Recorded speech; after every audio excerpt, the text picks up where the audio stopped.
Assalamualaikum warahmatullahi wabarakatuh. Berjumpa lagi di channel Bang Suro Channel. Baik para sahabat, para subscriber dimanapun Anda berada, semoga kesehatan dan keselamatan selalu menaungi kita bersama. Baik, pada kesempatan kali ini ya, Bang Suro akan membahas mengenai pertanyaan-pertanyaan yang sering muncul di kalangan masyarakat tentang hipnotis ya. Jadi ini pertanyaan-pertanyaan ini saya dapatkan dari berbagai sumber ya, ya. Langsung saja untuk pertanyaan ini yang sudah kita rangkum itu ada 21 pertanyaan ya. Untuk yang pertama, pertanyaan pertama adalah apakah hipnotis termasuk ilmu gaib? Nah, itu. Apakah hipnotis termasuk ilmu gaib? Jadi di sini akan sedikit saya jelaskan. Hipnotis itu merupakan cabang ilmu logika ya, yang bisa dipelajari dan bisa dikembangkan. Jadi hipnotis ini sekali lagi bukan ilmu gaib ya, tapi adalah ilmiah atau ilmu logika. Itu bisa dipelajari dan bisa dikembangkan. Yang kedua adalah bagaimana cara mempelajari hipnosis. Nah, bagaimana cara mempelajari hipnotis? Nah, yang perlu dilakukan adalah memahami teorinya, ya, dan praktikkan tekniknya dan perbanyak latihan karena ini merupakan skill ya. Jadi ketika kita mempunyai satu kemampuan itu harus kita asah. Jadi saya ulangi lagi, bagaimana cara mempelajari hipnotis itu, yaitu adalah memahami teorinya dan mempraktekkan tekniknya dan memperbanyak latihan. Yang kedua, terus yang ketiga adalah berapa lama waktu belajar hipnotis. Nah, untuk mempelajari hipnotis itu sebetulnya tidak memerlukan waktu yang lama. Yang penting dia itu bisa berkomunikasi gitu loh. Dan nanti setelah komunikasi itu dia bisa memahami. Nah, setelah memahami baru dipraktekkan. Nah, seperti itu. Untuk yang keempat ya, apakah hipnotis berhubungan dengan kekuatan pikiran? Ya, jawabannya adalah yes, ya. Tapi lebih tepatnya kemampuan klien untuk fokus terhadap arahan seorang penghipnotis. Jadi intinya itu kita itu mengarahkan untuk kliennya atau talentnya ini menuju satu titik fokus ya. Jadi dia itu hanya dalam satu waktu hanya memikirkan satu atau bertumpu pada satu titik gitu loh, satu pikiran. Jadi tidak boleh bercabang. Untuk selanjutnya yang kelima ya, bagaimana rasanya dihipnotis. Nah, ini bagaimana rasanya dihipnotis. Jadi sebetulnya gitu, setiap hari itu kita itu pasti merasakan hipnotis itu ya, contohnya itu saat melamun gitu, atau mungkin delok HP, melihat HP terus lupa sekelilingnya. Nah, itu termasuk hipnotis itu sebetulnya. Contoh lagi, atau mungkin melihat film sampai terbawa emosi dan lain sebagainya, sampai menangis, mungkin lihat drama Korea sampai nangis dan lain sebagainya. Itu apa namanya, dia sudah terhipnotis sebetulnya, begitu. Nah, pertanyaan selanjutnya, apa yang terjadi saat klien itu atau mungkin saat saya itu dihipnotis. Nah, jadi ketika klien atau ketika seseorang itu dihipnotis atau terkena hipnotis, itu keadaan tubuh itu menjadi sangat rileks sekali dan pikiran tetap 100% aktif ya, atau sadar. Jadi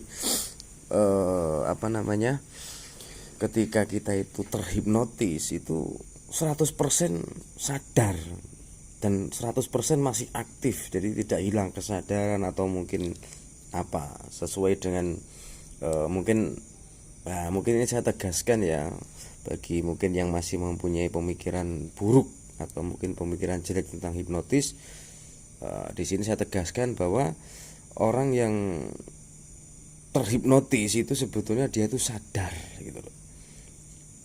Nah, itu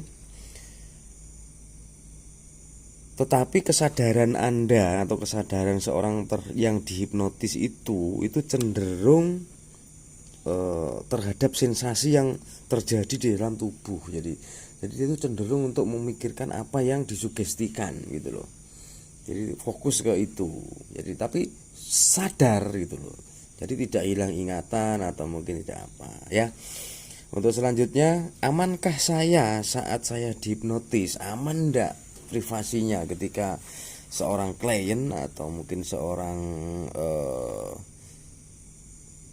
yang terhipnotis itu aman apa tidak? Dijamin 1000% aman ya. Karena apa? Karena masih sadar itu tadi loh. Jadi kapanpun Anda mau atau Anda bisa untuk kembali ke kesadaran normal ya, dan Anda termasuk merespon keadaan darurat. Jadi misalkan gini, ketika kita terhipnotis terus kita menginginkan untuk bangun dari suasana itu, sensasi itu ya, langsung bisa, sugesti itu pasti akan hilang. Atau contoh pada saat kita melakukan hipnosis nih, terjadi kebakaran, terus ada yang teriak kebakaran atau mungkin gempa dan sebagainya, itu tetap akan, sugesti itu tetap akan hilang gitu loh ya. Jadi aman ya. Jadi tidak mungkin satu privasinya itu yang benar-benar menjadi privasi yang akan terungkap. Jadi aman ya. Selanjutnya, bagaimana jika sugesti yang diberikan merugikan klien? Nah, ini jawabannya adalah klien bisa menolak atau menerima sugesti tetapi tidak direspon oleh pikiran bawah sadarnya karena hanya sugesti yang bermanfaat bagi klien dan sejalan dengan norma yang dianut klien yang bisa diterima. Jadi satu contoh begini, ketika seorang penghipnotis memberikan sugesti kepada subjek ya, contoh nih, ada skrip, ketika hitungan ketiga nanti kamu buka mata, yang terjadi kamu mau pindah agama, kamu akan pindah agama. Nah, atau mungkin kamu akan buka baju. Nah, itu secara otomatis tidak akan diterima. Karena apa? Itu bertentangan dengan norma gitu loh. Ya. Paham ya? Terus untuk selanjutnya, bisakah hipnotis dipaksakan kepada klien? Ya, tidak bisa ya, tidak bisa gitu. Jadi ketika kita memaksakan hipnotis kepada klien itu jawabannya adalah tidak bisa. Faktor penentu keberhasilan hipnotis adalah kesediaan klien gitu, menuju trace ya. Sebagai solusinya, ganti kata hipnosis dengan kata yang lain yang lebih familiar. Jadi kita harus memberikan edukasi dulu ketika kita mau mengenakan atau mau menghipnotis satu klien yang mungkin mau kita paksakan, kita ganti kata gitu. Nah, mungkin dengan kata latihan menemukan titik fokus atau latihan konsentrasi. Nah, itu tergantung improve dari seorang penghipnotisnya ya. Kejahatan hipnotis. Nah, ini pertanyaan selanjutnya adalah kejahatan hipnotis. Kejahatan di jalanan yang sering muncul di media massa adalah penipuan yang dilakukan oleh sekelompok orang. Tetapi karena minimnya pengetahuan masyarakat, maka hipnotis dikambing hitamkan. Biasanya begitu ya. Mungkin dengan bahasa lain adalah gendam, atau mungkin saya dihipnotis untuk kesehatan dan sebagainya. Ya. Nanti coba di lain waktu akan saya jelaskan bagaimana cara menghindari tips-tips itu, atau tips-tips cara menghindari kejahatan yang diduga atau yang diarani lah itu sebagai kejahatan hipnotis itu. Tapi sebetulnya secara umum sih hipnotis itu dikambing hitamkan lah dari kejadian-kejadian yang sering muncul di kejahatan di jalanan itu. Yang selanjutnya adalah bahaya penggunaan hipnotis ya. Ketika Anda mempelajari hipnotis sesuai dengan konsep yang benar, maka satu-satunya bahaya hipnotis adalah karena hipnotis itu sendiri terlalu aman saat digunakan.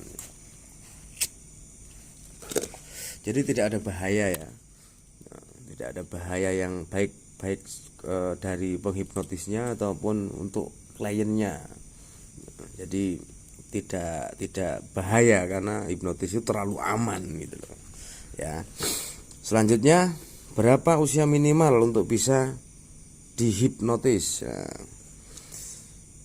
Jadi berapa usia minimal? Selama klien ini bisa berkomunikasi dengan lancar dan bisa mendengarkan gitu. Itu pasti sugesti atau hipnotis itu pasti akan masuk.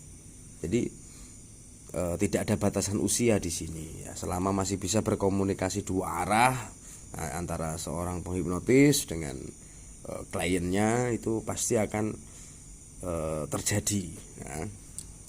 Selanjutnya, adakah orang yang sulit dihipnotis? Nah itu ada jawabannya, yaitu orang-orang yang menolak hipnotis itu sendiri. Orang dengan gangguan pendengaran ya, itu juga termasuk orang yang dengan gangguan kebutaan, itu juga bisa ya, orang gila ya, atau mungkin orang yang mempunyai gangguan untuk berkomunikasi secara dua arah ya. Selanjutnya, nah, bagaimana hipnotis dalam pandangan agama ya.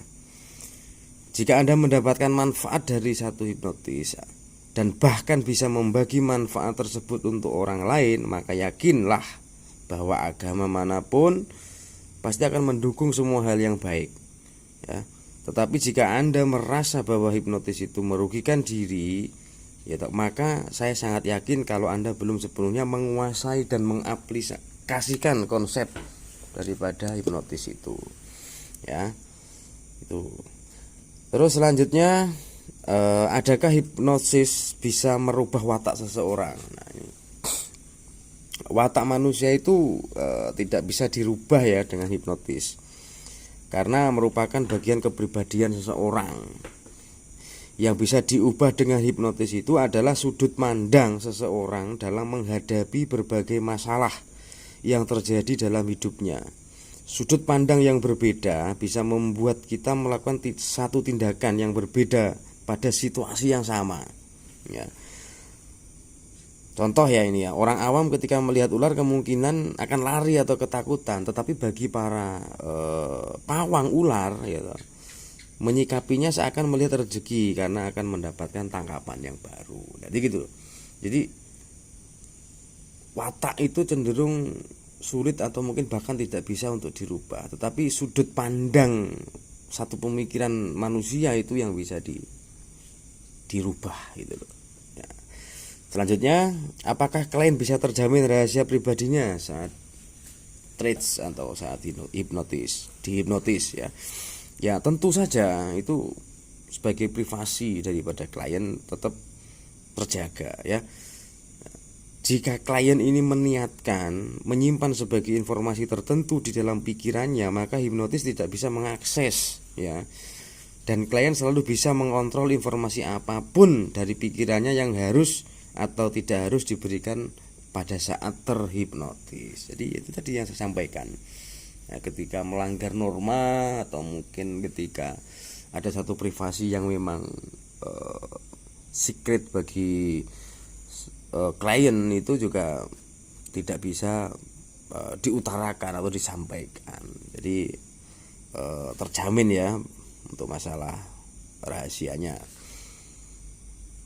Menghipnotis lawan jenis. Nah, jadi menghipnotis lawan jenis. Nah, bisa menghipnotis lawan jenis itu bisa, ya.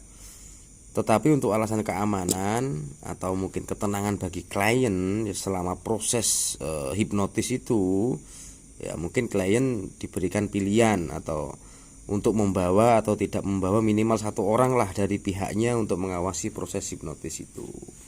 Jadi demi keamanan dan kenyamanan lah itu, ketika kliennya seorang wanita maka dari pihak klien harus membawa minimal satu orang lah untuk sebagai apa ya, control and balance lah ya. Apakah ada kostum resmi seorang penghipnotis? Ya tidak ada jawabannya ya, tidak ada patokan untuk kostum. Nah, kalau mungkin untuk stick hipnotis untuk hiburan, nah itu baru mungkin ada improve lah, baik dari kostum atau mungkin dari apa ya. Biasanya menggunakan pakaian serba hitam atau mungkin apa, itu hanya untuk apa ya, meyakinkan saja lah, meyakinkan kepada klien bahwa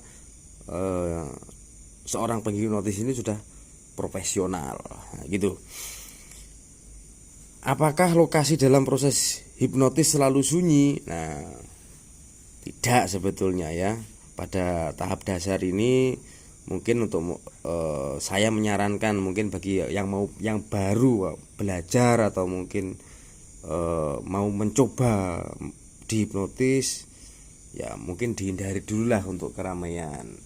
Jadi biar gampang untuk menentukan atau menemukan titik fokus itu.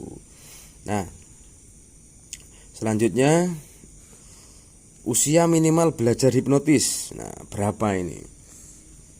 Kalau menurut saya usia minimal itu ya sedini mungkin ya, sedini mungkin selama sudah bisa memahami komunikasi dan dia mau belajar teorinya bagaimana, tekniknya bagaimana, dan berusaha untuk mempraktekkan, ya itu saya rasa cepat atau mungkin bisa. Jadi tidak ada patokan umur untuk belajar hipnotis itu ya. Jadi beberapa pertanyaan tadi itu kita kumpulkan atau kita jadikan satu. Nah, di sini saya ada waktu kesempatan untuk menjawab satu persatu. Ya mungkin simple jawaban saya, mungkin ada yang lebih bisa menjelaskan, ya mohon nanti untuk mencari referensi yang lain. Oke, terima kasih untuk kesempatan pada kali ini. Cukup. Terima kasih kepada para subscriber semuanya yang stay tune di channel Bang Suro Channel. Terima kasih. Semoga kita senantiasa dalam lindungan Allah Subhanahu wa taala. Kesehatan, keselamatan selalu menaungi kita semuanya. Terima kasih. Wassalamualaikum warahmatullahi wabarakatuh.